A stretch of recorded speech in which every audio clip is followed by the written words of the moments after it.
এবার তেল আবিবে সামরিক স্থাপনায় ইয়েমেনের ভয়াবহ ক্ষেপণাস্ত্র হামলা।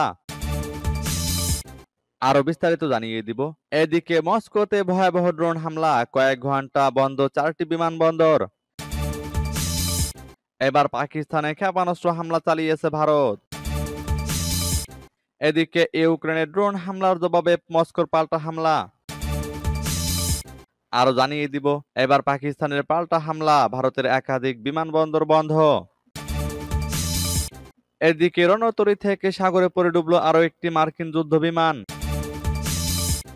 এবার ভারতীয় সেনাবাহিনীর ব্রিগেড সদর দপ্তর ধ্বংসের দাবি পাকিস্তানের। এবং সর্বশেষে জানিয়ে দিব, এদিকে কড়া হুঁশিয়ার বার্তা ইরানের। শুনছিলেন সংবাদ শিরোনাম, এখন বিস্তারিত। তবে তার আগে অনুরোধ থাকবে, এই ভিডিওতে একটি লাইক দিন এবং কমেন্টস করে জানিয়ে দিন আপনি কোন জেলা থেকে বা কোথায় থেকে আমাদের সাথে যুক্ত রয়েছেন। এবং সংবাদের সর্বশেষ গুরুত্বপূর্ণ আপডেট পেতে চ্যানেলটি সাবস্ক্রাইব করে আমাদের সঙ্গে থাকুন। এবার তেল আবিবে সামরিক স্থাপনা ইয়েমেনের ভয়াবহ ক্ষেপণাস্ত্র হামলা। ইয়েমেনের সেনাবাহিনী তেল আবিবের একটি সামরিক স্থাপনায় নতুন করে ক্ষেপণাস্ত্র হামলা চালিয়েছে। হুতি নিয়ন্ত্রিত দেশটির সশস্ত্র বাহিনীর মুখপাত্র ইয়াহিয়া সারি এক বিবৃতিতে এ তথ্য জানিয়েছেন।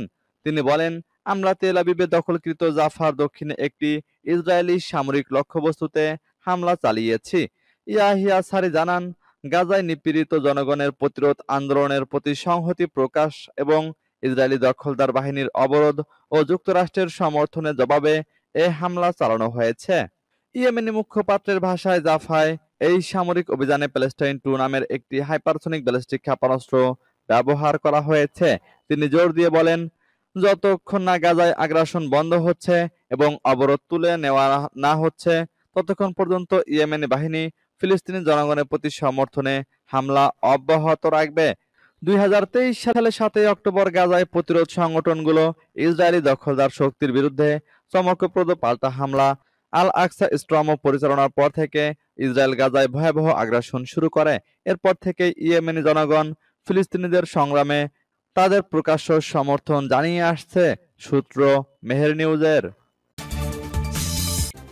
এদিকে মস্কোতে ভয়াবহ ড্রোন হামলা, কয়েক ঘন্টা বন্ধ 4টি বিমানবন্দর। রাশিয়ার রাজধানী মস্কোতে ভয়াবহ ড্রোন হামলা চালিয়েছে ইউক্রেন।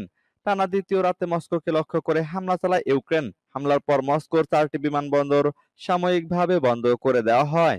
রাশিয়ার বিমান চলাচল পর্যবেক্ষণ সংস্থা রোসাভিয়াতসিয়া টেলিগ্রামে জানায়, নিরাপত্তা নিশ্চিত করার জন্য রাজধানীর 4টি প্রধান বিমানবন্দর কয়েক ঘন্টার জন্য বন্ধ রাখা হয়েছিল, কিন্তু পরে আবার খুলে দেওয়া হয়।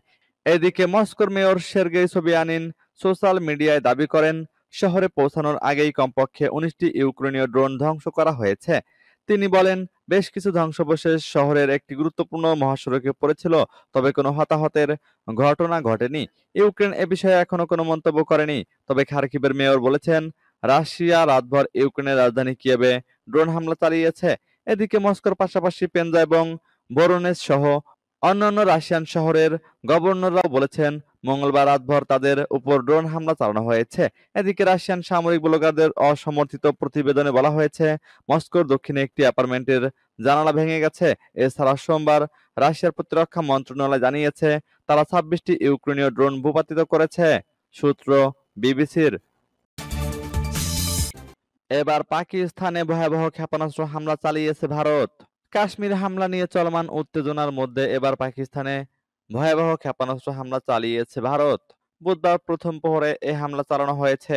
বিষয়টি নিশ্চিত করেছে পাকিস্তানের গণমাধ্যম ডন ও ভারতের এনডিটিভি। পাকিস্তানের আন্তঃবাহিনী জনসংযোগ পরিদপ্তরের মহাপরিচালক লেফটেন্যান্ট জেনারেল আহমেদ শরীফ চৌধুরী এ তথ্য জানিয়েছেন। তিনি বলেছেন, কোটালী, ভাওয়ালপুর ও মুজাফফরাবাদে কাপুরুষোচিত এই হামলা চালিয়েছে ভারত। এদিকে বার্তা সংস্থা রয়টার্স জানিয়েছে, ভারতের সশস্ত্র বাহিনী অপারেশন সিন্দুর শুরু করেছে। এর আওতায় পাকিস্তান ও পাকিস্তান নিয়ন্ত্রিত জম্মু ও কাশ্মীরের 9টি স্থাপনায় হামলা চালিয়েছে। ভারত বুধবার সকালে এক বিবৃতিতে এসব তথ্য জানিয়েছে। ভারত সরকারের পক্ষ থেকে বলা হয়েছে, পাকিস্তানের সামরিক বাহিনীর কোনো স্থাপনাকে নিশানা করা হয়নি।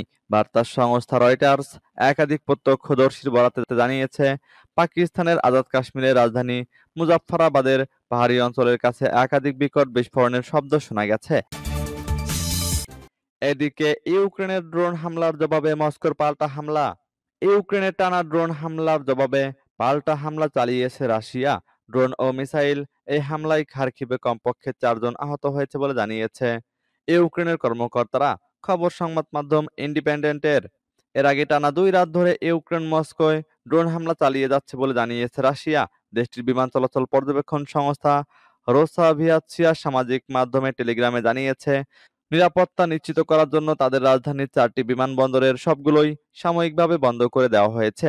এমন একটি সময় হামলা ও পাল্টা হামলার এসব ঘটনা ঘটছে যখন বিজয় দিবস পালনের জন্য প্রস্তুত হচ্ছে রাশিয়া।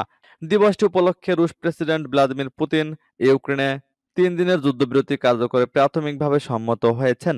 মস্কোর ঘোষণা অনুযায়ী আগামী বৃহস্পতিবার থেকে ইউক্রেনে 3 দিনের সাময়িক যুদ্ধবিরতি কার্যকর হওয়ার কথা রয়েছে।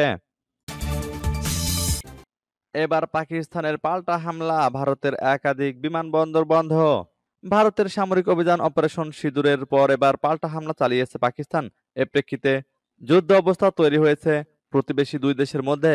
এতে ইতোমধ্যেই উত্তর ভারতের একাধিক বিমানবন্দর অনির্দিষ্টকালের জন্য বন্ধ করে দেওয়া হয়েছে বলে জানিয়েছে সংবাদ মাধ্যম আনন্দবাজার। জিও নিউজের প্রতিবেদন অনুযায়ী পাল্টা হামলায় ভারতীয় বিমান বাহিনীর 5টি যুদ্ধবিমান, একটি ড্রোন এবং একটি ব্রিগেড সদর দপ্তর ধ্বংস করেছে পাকিস্তান। নিরাপত্তা সূত্রের খবরে বলা হয়েছে, বার্নালা সেক্টরে পাকিস্তানের আকাশ সীমা লঙ্ঘনকারী একটি ভারতীয় ড্রোন পাকিস্তান সেনাবাহিনী গুলি করে ভূপাতিত করেছে। বর্তমান পরিস্থিতিতে ভারত দেশের নাগরিকদের সতর্কতা থাকতে বলা হয়েছে। জরুরি প্রয়োজন ছাড়া উত্তর ভারতগামী ভ্রমণ এড়িয়ে চলার পরামর্শ দেওয়া হয়েছে। এদিকে রণতরী থেকে সাগরে পড়ে ডুবলো আরও একটি মার্কিন যুদ্ধবিমান। লোহিত সাগরে ডুবলো আরও মার্কিন নৌবাহিনীর আরও একটি FA-18 সুপার হর্নেট যুদ্ধবিমান। বিমানবাহী রণতরী USS হ্যারি এস ট্রুম্যান থেকে পড়ে লোহিত সাগরে হারিয়ে গেছে যুদ্ধবিমানটি। 1 সপ্তাহেরও কিছু বেশি সময়ের মধ্যে হারিয়ে যাওয়া এটা যুক্তরাষ্ট্রের দ্বিতীয় যুদ্ধবিমান। খবর CNN এর। প্রতিবেদনে বলা হয়েছে, ঠিক কিভাবে যুদ্ধবিমানটি সাগরে পড়ে গেল তা এখনো পুরোপুরি স্পষ্ট নয়। এই বিষয়ে তদন্ত চলমান রয়েছে। তবে সংশ্লিষ্ট 2 জন ব্যক্তি বলেছেন, যুদ্ধ বিমানটি মঙ্গলবার রণতরীতে অবতরণের চেষ্টা করছিল, কিন্তু রানওয়েতে থামতে ব্যর্থ হয়, ফলে পানিতে গিয়ে পড়ে যায়। তবে পাইলট ও অস্ত্র ব্যবস্থা দেখভাল করা এক কর্মকর্তা বিমান থেকে বেরিয়ে আসতে সক্ষম হন। এর আগে গত 28 এপ্রিল হুতি বিদ্রোহীদের ঠেকাতে নিয়োজিত একটি ব্যয়বহুল মার্কিন যুদ্ধবিমান লোহিত সাগরে ডুবে যায়, যার আনুমানিক মূল্য $67 মিলিয়ন। মার্কিন নৌবাহিনী জানিয়েছিল, ওই লোহিত সাগরে USS হ্যারি এস ট্রুম্যান নামের একটি বিমানবাহী রণতরী থেকে হামলার মুখে যুদ্ধ বিমানটি সাগরে পড়ে ডুবে যায়। দুর্ঘটনায় 1 নাবিক আহত হন। এবার ভারতীয় সেনাবাহিনীর ব্রিগেড সদর দপ্তর ধ্বংসের দাবি পাকিস্তানের। ভারতের ক্ষেপণাস্ত্র হামলার জবাবে পাল্টা হামলায় দেশটির ভেতরে একটি ব্রিগেড সদর দপ্তর ধ্বংস করার দাবি করেছে পাকিস্তান। এছাড়া 3টি ভারতীয় যুদ্ধবিমান ভূপাতিত করার কথাও জানিয়েছে ইসলামাবাদ। খবর জিও টিভির। বুধবার ভোরে এই পাল্টা হামলা চালানো হয় বলে জানায় পাকিস্তানের সামরিক বাহিনী। এর আগে ভারতের হামলায় পাঞ্জাব, আজাদ কাশ্মীরের অন্তত 3 জন নিহত এবং 35 জন আহত হন।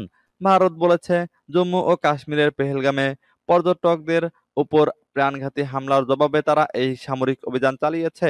অভিযানের নাম দেওয়া হয়েছে অপারেশন সিঁদুর। পাকিস্তানের আন্তঃবাহিনী জনসংযোগ পরিদপ্তরের মহাপরিচালক লেফটেন্যান্ট জেনারেল আহমেদ শরীফ চৌধুরী বলেন, ভারতের আগ্রাসনের উপযুক্ত জবাব দিচ্ছে আমাদের সশস্ত্র বাহিনী। নিরাপত্তা সূত্র জানায়, পাকিস্তানি সেনারা ভারতীয় সেনাবাহিনীর একটি ব্রিগেড সদর দপ্তর গুঁড়িয়ে দিয়েছে। একই সঙ্গে নিয়ন্ত্রণ রেখার কাছে শত্রুপক্ষের একটি সামরিক চৌকি সম্পূর্ণ ধ্বংস করা হয়েছে। সূত্রগুলো আরও জানায়, পাকিস্তানি বাহিনী একটি ভারতীয় ড্রোন ভূপাতিত করেছে এবং ভারতের হামলার জবাবে বিমান ও স্থলপথে কড়া প্রতিক্রিয়া জানানো হচ্ছে। এদিকে কড়া হুঁশিয়ার বার্তা ইরানের। যুক্তরাষ্ট্র বা ইসরায়েল হামলা করলে তেহরান পাল্টা জবাব দেবে বলে হুঁশিয়ারি দিয়েছেন ইরানের প্রতিরক্ষামন্ত্রী আজিজ নাসির জাদে। রোববার ইরানের রাষ্ট্রীয় টেলিভিশনে দেওয়া বক্তব্যে তিনি এই সতর্ক বার্তা দিয়েছেন। খবর AFPর। ইসরায়েলের প্রধান বিমানবন্দরে ব্যালিস্টিক ক্ষেপণাস্ত্র হামলার পর হুতি বিদ্রোহী ও ইরানের বিরুদ্ধে প্রতিশোধ নেওয়ার অঙ্গীকার করেছে ইসরায়েল। এরপরই এমন পাল্টা হুমকি দিল ইরান। ইরানের প্রতিরক্ষামন্ত্রী বলেন, যদি এই যুদ্ধ মার্কিন যুক্তরাষ্ট্র বা ইহুদিবাদী সরকার শুরু করে, তাহলে ইরান তাদের স্বার্থ, ঘাঁটি এবং বাহিনীকে টার্গেট করবে, সেটি যেখানেই হোক বা যখনই প্রয়োজন মনে করে করবে। রোববার ইসরায়েলের প্রধান বিমানবন্দর বেন গুরিয়নের কাছে একটি ক্ষেপণাস্ত্র নিক্ষেপ করে ইয়েমেনের ইরান সমর্থিত হুতি। এরপরেই হুঁশিয়ারি দিয়ে নেতানিয়াহু বলেন, হুতি বিদ্রোহীদের ও ইরানকেও এই হামলার পরিণতি ভোগ করতে হবে। সামাজিক যোগাযোগ মাধ্যম টেলিগ্রামে প্রকাশিত ভিডিওতে নেতানিয়াহু বলেন, অতীতেও অতীতেও ইরানের সমর্থনপুষ্ট হুতি বিদ্রোহীদের বিরুদ্ধে ব্যবস্থা নিয়েছে ইসরায়েল এবং ভবিষ্যতেও উপযুক্ত ব্যবস্থা নেবে। তিনি আরো বলেন, এক দফায় এই প্রতিশোধমূলক পদক্ষেপ নেওয়া হবে না, বরং বেশ কয়েক দফায় প্রতিশোধ নেওয়া হবে। তবে এই বিষয়ে বিস্তারিত কিছু জানাননি তিনি। তবে নেতানিয়াহুর দাবি উড়িয়ে দিয়ে ইরানের প্রতিরক্ষা মন্ত্রী নাসির জাদে বলেন, ইয়েমেনের হুতিরা হামলা করার সিদ্ধান্ত নিজেরা নেয়।